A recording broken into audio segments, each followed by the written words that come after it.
जो कंसेंट ली जाती है, कंसेंट क्यों ली जाती है? सर, मरीज का कंसेंट जो है वो देना नहीं देना वैसे मरीज के अधिकार क्षेत्र में आता है, पर कंसेंट लेना जो है वो एक जो कोई भी प्रोसीजर अगर हम किसी भी मरीज पे करते हैं, इवन हम एक उसको अगर इंजेक्शन भी लगाते हैं, तो किसी के भी मरीज का जैसे अपने शरीर पे पूरा अधिकार मरीज का है। अगर आप उसके शरीर में कुछ भी करना चाहते हो तो उसके लिए उसकी सहमति होना आवश्यक है, और ये सहमति कानूनी रूप से भी आवश्यक है। तो इसीलिए कंसेंट लेना वो बहुत ज़रूरी हो जाता है। इवन फीमेल के केस में तो अगर आप उसको एग्जामिन भी कर रहे हो तो उनकी कंसेंट लेना ज़रूरी हो जाता है।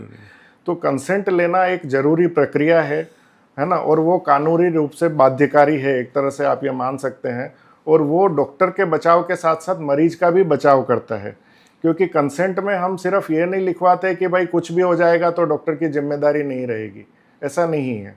कंसेंट के अंदर मरीज को ये सब समझाया जाता है कि भाई आपकी जो बीमारी है उसमें किस किस तरीके के इलाज संभव हैं, कौन कौन से तरीके का इलाज कर सकते हैं, कौन सा इलाज बेहतर रहेगा, और उसके बाद मरीज को ये बोला जाता है कि वो किस तरह का इलाज चुनता है।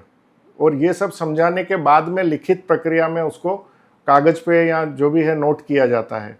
मरीजों के साथ अक्सर क्या होता है कि वो मौखिक सहमति तो दे देते हैं, परंतु लिखित सहमति देते टाइम वो थोड़ा सा हिचकिचाते हैं, है ना। तो कंसेंट जो है वो मरीज और डॉक्टर के बीच में अविश्वास का विषय नहीं हो सकता। कंसेंट जो है वो मरीज और डॉक्टर के बीच का एक बॉन्ड है एक तरह से, जिसमें डॉक्टर मरीज को ये बताता है कि मैं आपके शरीर पे ये प्रक्रियाएं करूँगा, परंतु इस प्रक्रिया के दौरान ये कॉम्प्लिकेशंस होने की संभावना हो सकती है। कॉम्प्लिकेशन होगा ऐसा ज़रूरी नहीं है। जैसे अगर अपन हवाई जहाज़ में भी बैठते हैं, एरोप्लेन में जाते हैं, तो वहाँ उसके उड़ान भरने से पहले ये समझाया जाता है कि भाई अगर प्लेन में कुछ हो गया तो इस तरह से ऑक्सीजन मास्क आ जाएगा, वो पहनना है आपको, या पानी पे उतरना पड़ा तो आपको जैकेट पहनना है, वो सब समझाया जाता है। पर उसका मतलब ये नहीं है कि वो प्लेन हमेशा क्रैश ही हो जाएगा।